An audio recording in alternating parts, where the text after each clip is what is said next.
Hello, my name is Travis Newbill. I live and work here at Shambhala Mountain Center, where we're glad to be hosting a weekend program, actually a little bit longer than a weekend, called Embodied Listening. It's coming up on May 22nd, 23rd to the 26th, and it's going to be led by David Rome and Hope Martin. David Rome has practiced Buddhism since 1971. He served as private secretary to Chogyam Trungpa Rinpoche, and was a senior teacher of Shambhala training. He now teaches mindfulness focusing as a certified focusing trainer. And Hope Martin has taught the Alexander Technique for 25 years and trains teachers at the American Center for the Alexander Technique.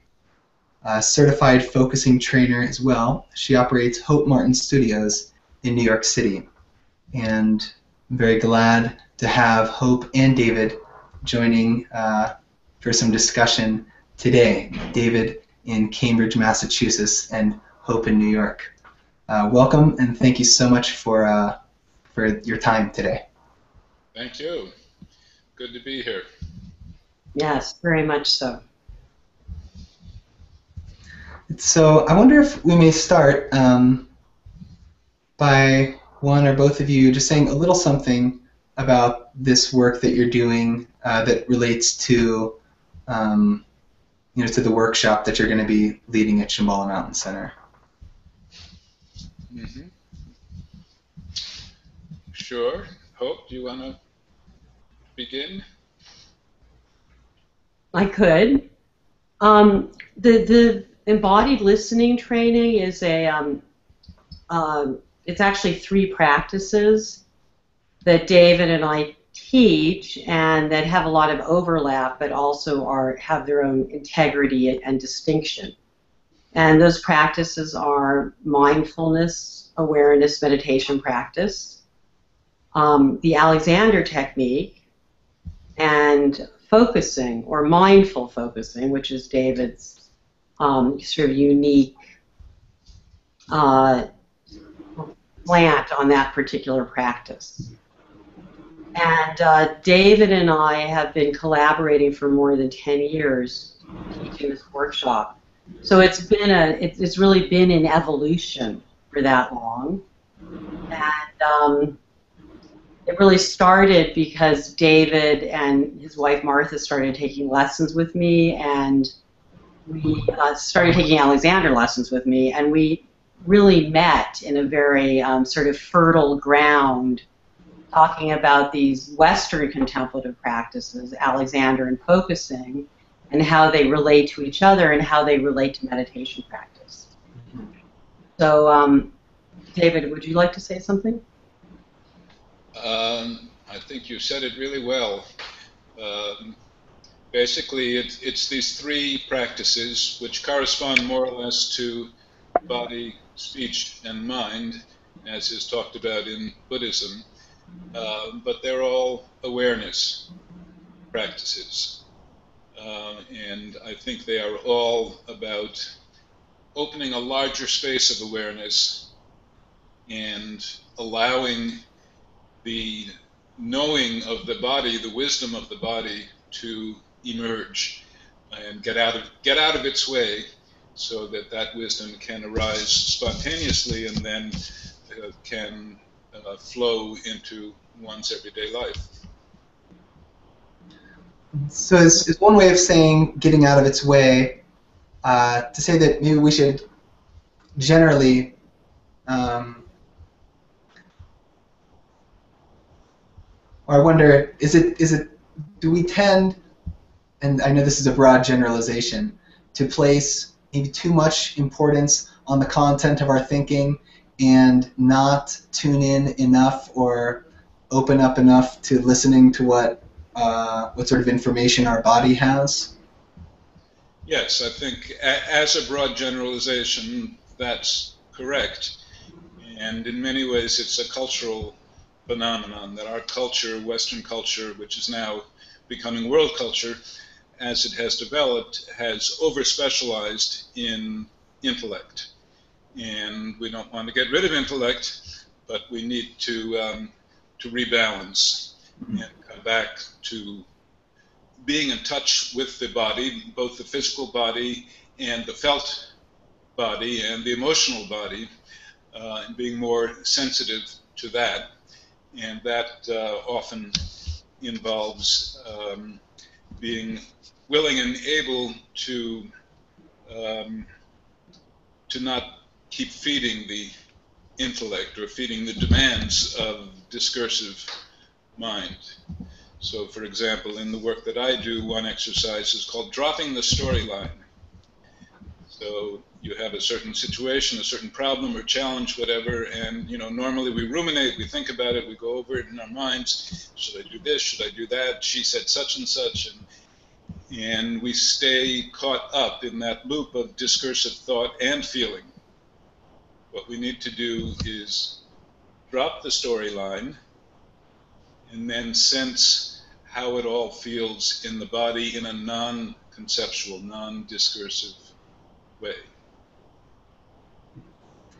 And once we're sensing it, what do we do with it then? There may be maybe an impulse to want to correct it and make it feel better if it's discomfortable or uncomfortable. What's the next instruction? Once we're tuned in and say we're really tense and feeling crummy, like we might want to drop our shoulders, but beyond that, how can we help it move or process? Yeah, there's two answers. One from the body point of view and one from the mind point of view. So, but Hope, Travis gave the example of you're holding your shoulders. So why don't you go ahead and address that? What comes next?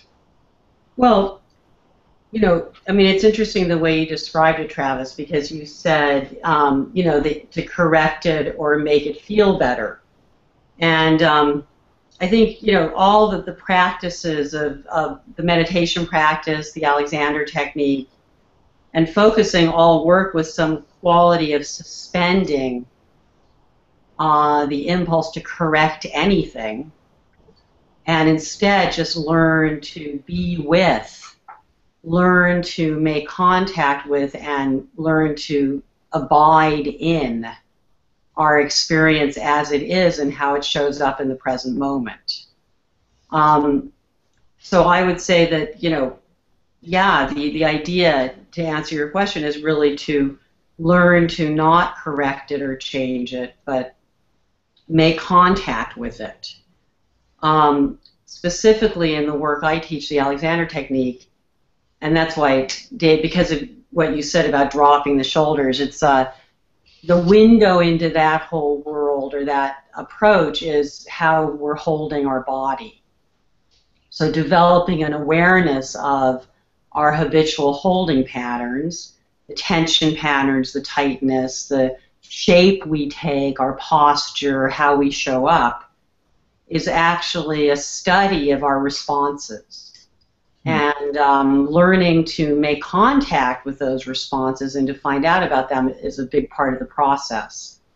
But let me just say another thing about it is there's a lot of emphasis on Alexander on learning to ease up and really let go of the tension and become more expansive and open and present and grounded.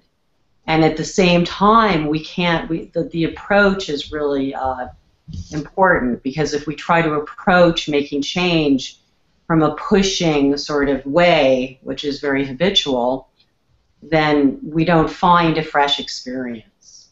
So a lot of that training is learning to not push or try to make changes, but to make contact with the experience and then learn to let go. And from the point of view of the mindful focusing, the pattern is similar. It always starts with awareness. So you notice that you're caught up in a problem, an emotion, a situation in which you don't know what to do. So having noticed that, then you have to be willing just to be with it and to suspend the momentum of your thought process. And you actually drop the awareness down into the body, into the torso.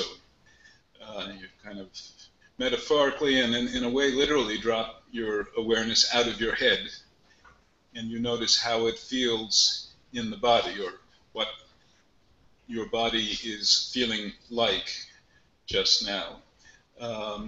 And there's a special quality, and this was discovered by the founder of the focusing work, Eugene Gendlin. There's a special quality called the felt sense. So the felt sense is something that you notice in a bodily way, but it's not just a physical sensation. It is about the situation that you're dealing with.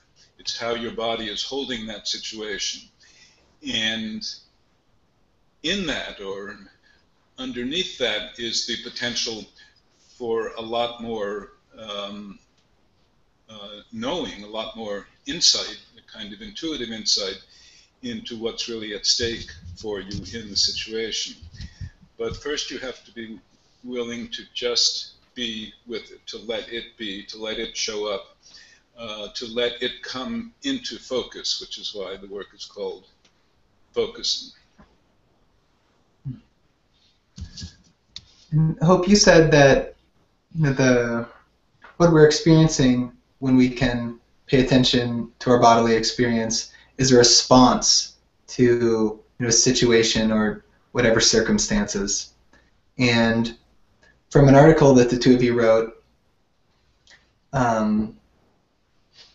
what you mentioned was the fight or flight response, that we're always, our reaction is fearful, and it's either fight or flight. But in the 21st century, fight or flight, neither of those may solve what we need to solve. And so it seems like we're in like kind of an evolutionary bind or something. Uh-huh. Yeah, because we really, we are very reactive generally. And it seems like as there's more demands on us, as the world is changing, we don't really know how to negotiate that. So people's nervous systems are more and more revved up. The Alexander technique is very much kind of nervous system work. It's really about settling the nervous system and living in a much more resilient place in the nervous system. But I would say that's true of all the practices, actually. Meditation practice, indeed, same thing.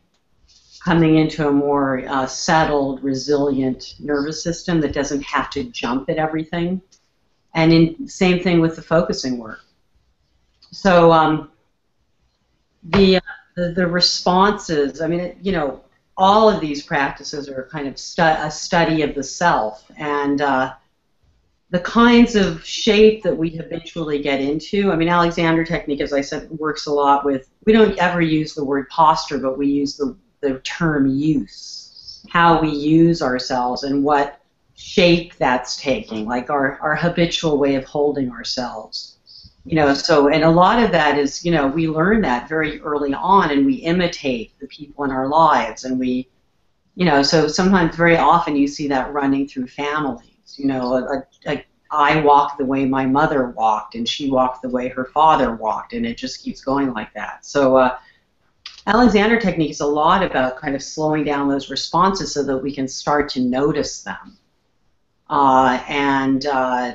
A lot of those responses are very much about our sort of strong sense of identity also.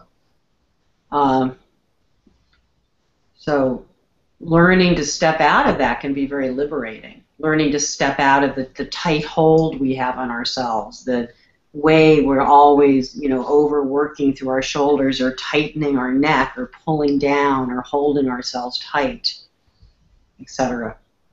Mm. And our bodies, as well as responding to what's happening in our environment, maybe hold old trauma or painful things that we've experienced in the past. How does that work? Absolutely, we do. David, do you want to say something about that? Those are held in the body. And I would say that all three of the modalities, the mindfulness awareness, the Alexander work, and the mindful focusing, are different avenues for working with old trauma. Sometimes one needs to have a skilled facilitator, a therapist as well, but the skills of being able to just be present and allow something to show up that may indeed be very uncomfortable, and neither run away from it nor collapse into it, become overwhelmed by it. It's sometimes called the window of tolerance, that you're expanding your window of tolerance, what you are able to be with in your own experience. And that means that you have a little distance from whatever it is, but because of that distance, you're able to enter into a new relationship with it. And when that happens, then the trauma itself, which has been blocked, has been stopped, can start to kind of move, wake up, figure out what needs to happen in order for it to release, and for the energy that's been locked there to release and become available for living your life forward. Mm-hmm. Nicely put. A lot of those responses are very unconscious. The trauma just shows up in the nervous system as you know, as unconscious patterns, and that get tipped off, you know, quite easily. So now I'm hearing an echo. So in the Alexander work, but again, in all practices, they don't really have the same language, but there's a real emphasis on non-doing, or sort of creating a space between impulse and action, where you can sort of rest more and not have to respond so immediately. Or I guess you could say react so immediately. So trauma has that quality of you know, high reactivity. And you know, when you learn to stop doing that, you also get a chance to make contact with your own responses and learn about them. So it's a lot of it is really bringing what's unconscious into conscious awareness.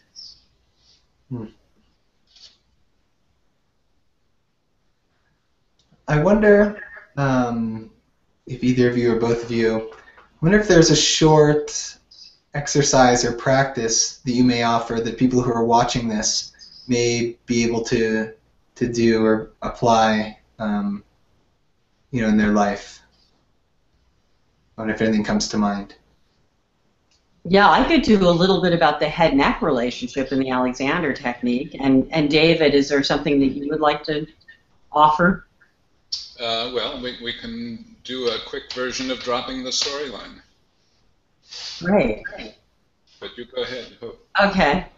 So, so in the Alexander technique, there's a lot of emphasis on the head-neck relationship as the kind of initiating pattern for both disorganization or contraction pulling in, and also the initiating factor for kind of restoring balance and equilibrium and poise in the system. So Alexander referred to this particular pattern of interference through the head-neck relationship. So if, for our listening audience, if you would just go into a little bit of a slump, just a little bit of a slump, and then notice your head-neck relationship. So especially if you're looking at your computer and it's a desktop and you have to look out, this particular pattern where David's modeling it well, where the neck muscles contract and the weight of the head pulls back, what he called back and down. So this kind of pattern. And when you go into that pattern, notice the quality through your whole system. So notice your breathing and notice your just how it is, what happens to your shoulders, etc. So Travis, are you doing this right now? I'm doing it. Yeah, so what are you noticing about that? Like what is that like for you? Okay, so my breathing is not as easy, Uh-huh. or not as deep or relaxed. And let's see, I generally don't feel as flexible and able to move easily. I feel Yeah. a little bit stuck. And see, maybe those are the two main. So just a sort of stuckness sort of feeling. Yeah, because there's a lot of weight, right? A lot of heaviness. So, Ah, yeah, so the head is very heavy. It weighs about 12 to 13 pounds, and if it's not poised and balanced at the top of the spine, it produces a lot of heaviness or weight, or as you put it, lack of mobility. Right? uh-huh. So, um, so I just want to point out that the very top of your spine, like if you put your fingers in your lower ears, and then just imagine your fingers could touch, that's the top of your spine. And the idea here is to stop contracting through the neck muscles. These muscles, there's all the muscles attached to the base of the skull, and when they're tight, they bring the head back and down in this pattern that is actually known as a startle reflex. You hear a loud noise and you tend to pull in, right? So the idea is to let those muscles release into length and to allow the head to balance in this very poised way at the top of the spine. So you could think of the height of the top of your spine and then ever so slightly just drop your nose and allow your head to be very poised and balanced and movable at the top of your spine and let your whole body respond to that. So Alexander's words for that were allow my neck to be free or let my neck release, let my head balance forward and up. The words are a little tricky. You have to know what he meant by that. But the idea is that you just let your head be very weightless, way up there between your ears. And so I don't see an image of you right now, Travis, but what are you sort of getting a little sense of a little more ease in that through the head-neck relationship? Yeah, well, just if I, for instance, if I move my hips, then my head sort of freely moves also. So there just seems to be more, everything feels more fluid. Yes, exactly. Not quite as stuck and more, lighter. Yeah, and so with that awareness, what I'm going to ask you to do is once again just go back to the other for a moment. Go back to the pattern. There it is. Okay. Yeah. Right, and so just notice that in contrast to where you just were. Again, you can describe it if you want, but just sort of get a sense of the whole sense of that, how that pattern actually affects all of you, not just your neck. It affects your emotion, your state of mind, your perception, and your breathing, internal processes as well. And then again, the idea is, again, without pushing, try to just release the contraction by letting your neck let go and your head balance forward. You could just think, let my nose drop a little bit and let my head live in a very light, easy way at the top of my spine. And when you let that happen, notice how your whole system responds, including your state of mind and your perception altogether. So where are you at? Because I'm not seeing you. I'm right here. The way whoever's making the noise is who shows up on the screen. Okay. And so I think ease and expansiveness would describe the experience of this Yeah. way of being. I'm trying not to say posture. Yeah, well, you could say posture. It's fine. That's just normal language. But yeah. But you can see how it's a choice and how you might respond to any given stimulus in your life. right? That you don't actually have to go into that chronic lockdown place. Mm. You could let it go and allow more flow and support and uprightness, or as Trooper Rinpoche called it, good head and shoulders. Mm-hmm. But he also said, take good head and shoulders and look out. So it has a quality of how you respond to your world, how you are in relationship to whatever you're doing, or whomever you are, relating with. Yeah, there's something that feels like, this is kind of trying to protect. Mm-hmm. But then it kind of doubles back up on you or something. Yes.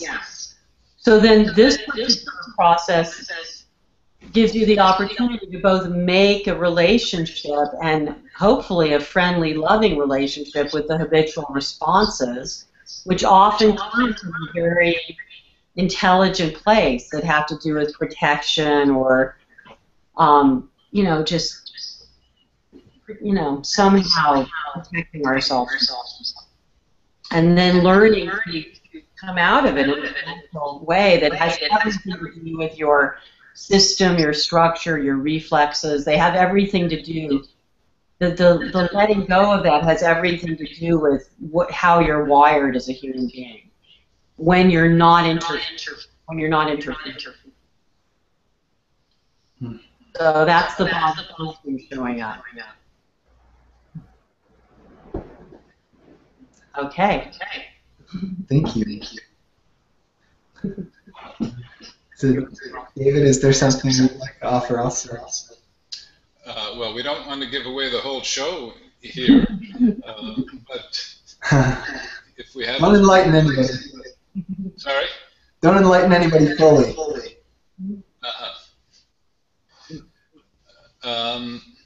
So let me do a brief version of dropping the storyline.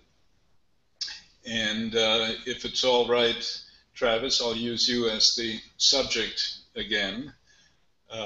But the instructions that I'm giving you, anyone can follow using their own material. So I'm going to start by asking you to think of a situation, a problem, a challenge,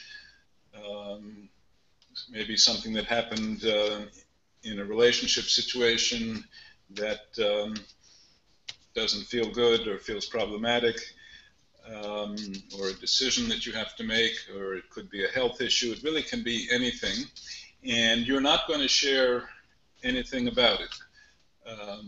So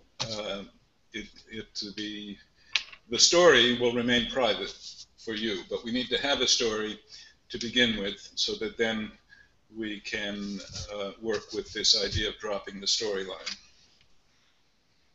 So take a moment just to kind of come into your body and really feel, again, your posture, or not so much posture, but a sense of presence in your body, being embodied.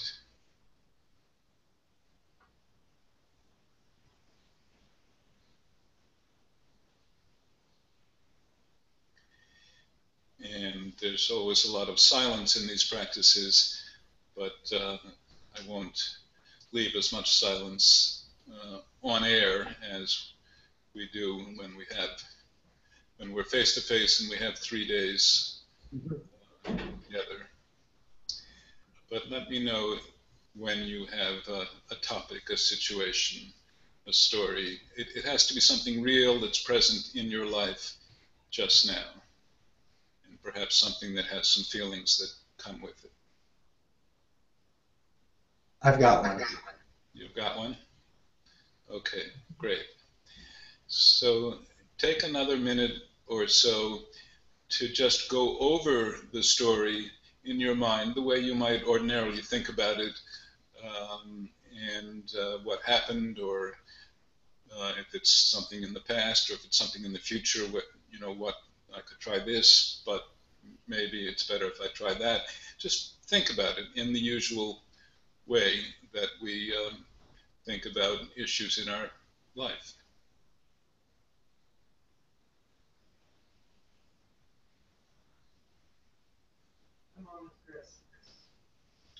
Just going over it in your mind. Maybe evoking some of the feelings that come with that problem or situation or challenge. Just allowing it to be more present in your awareness.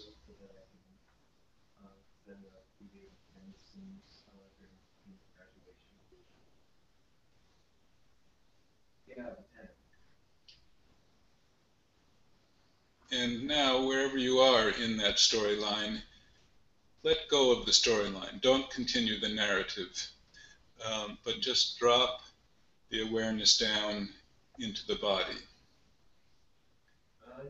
So that situation is still present in some way, but you're not thinking about it. You're not going through the details. You're not trying to solve it.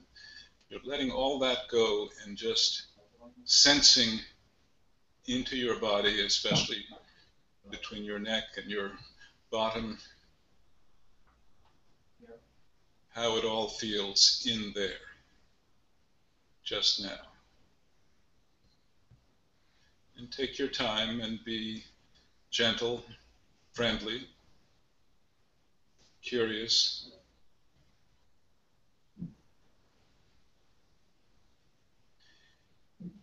And if you're not quite sure what you're supposed to be noticing, that's all right, just notice that.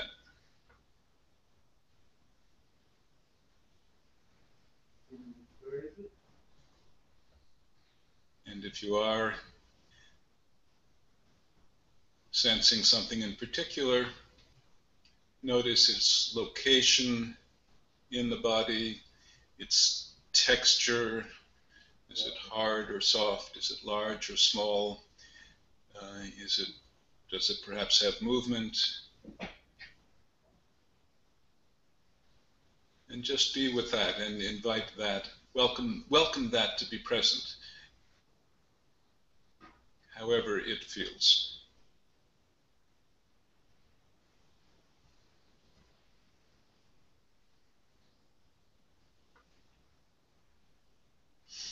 And as you notice your mind jumping back to the situation, oh, this is about such and such, again, just like mindfulness practice, just notice that, let it go, and come back to the body sense, the felt sense.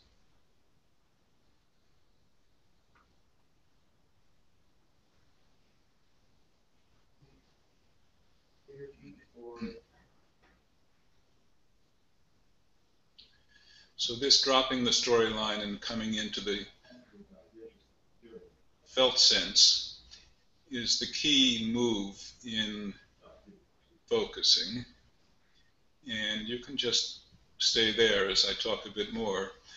But after we have spent time with that and really let it come into focus, welcoming it, then at some point, and it's important not to rush, we can enter into a kind of dialogue with it.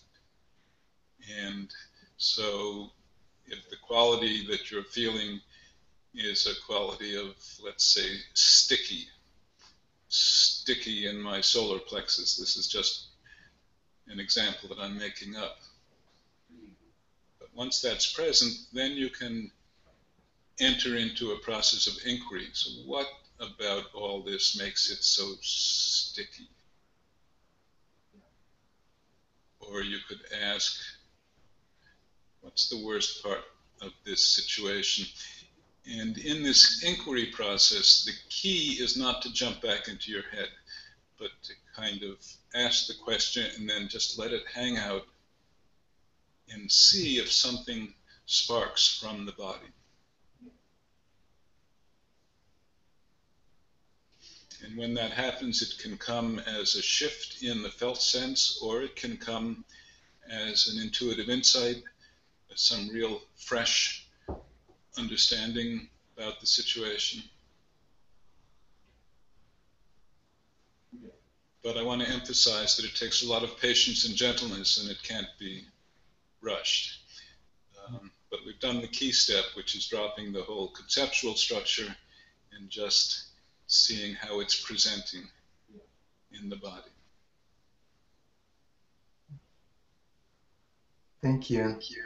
I can definitely see how giving the practice more room and space would be helpful. Okay, good. And you can do more on your own. And when we're really in touch with this level, which tends to be a level that we don't notice normally, this level of felt sense, it's a kind of subtle area, subtle zone of feeling. When we're really in touch with that, then the knowing of the body, which tends to be very different from the knowing of the mind or the intellect, starts to show up. And then, and then we can begin to articulate this new knowing. So then eventually it comes back into the discursive mind in the sense that, oh, okay, now I can say what's really going on here. Or now I see this new aspect of the situation that I just wasn't able to see at all before. So there you have it. Thank you very much. It's almost like a leap to open up to the intelligence of the body, where I know that I feel like I've been conditioned to believe that all the intelligence is here. That's right. Travis, I think you're the only one. Yeah. And well, that's why I'm looking forward to bringing it back around here, to participate in this weekend with the two of you. Embodied Listening, May 23rd, 26th here. Said a lot about what's going on. I wonder if there's anything else you'd like to add on about the weekend. I don't know how you're hearing me, but it seems like there's a lot of echoing. There's a lot of echo coming from somewhere on your end. Sure. Really? Well, yeah. I mean, in the weekend we'll be doing meditation practice. I will be doing hands-on work with all the participants, both while they're meditating, but also in my Alexander classes. I'll be teaching a lying down called constructive rest that helps one find a more neutral place for oneself.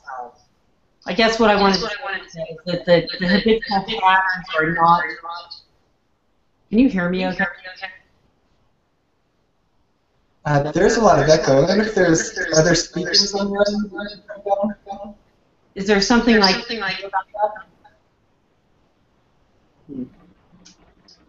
I don't know. At any rate, there'll be a lot of hands-on work and a lot of learning to relate with habitual responses and learning how to come out of them into more ease. And then David will be presenting his wonderful mindful focusing work, which we've got a little taste of just now. You want to say anything? Me? Yeah. No, I think we've said a lot. I'll just add that I am coming out with a book from Shambhala Publications in October for those people who may not be able to make it to Shambhala Mountain Center.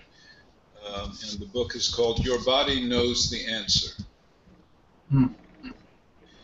That also is a way of summing up what the mindful focusing work is about. Your body knows the answer. But I very much look forward to being at Shambhala Mountain Center.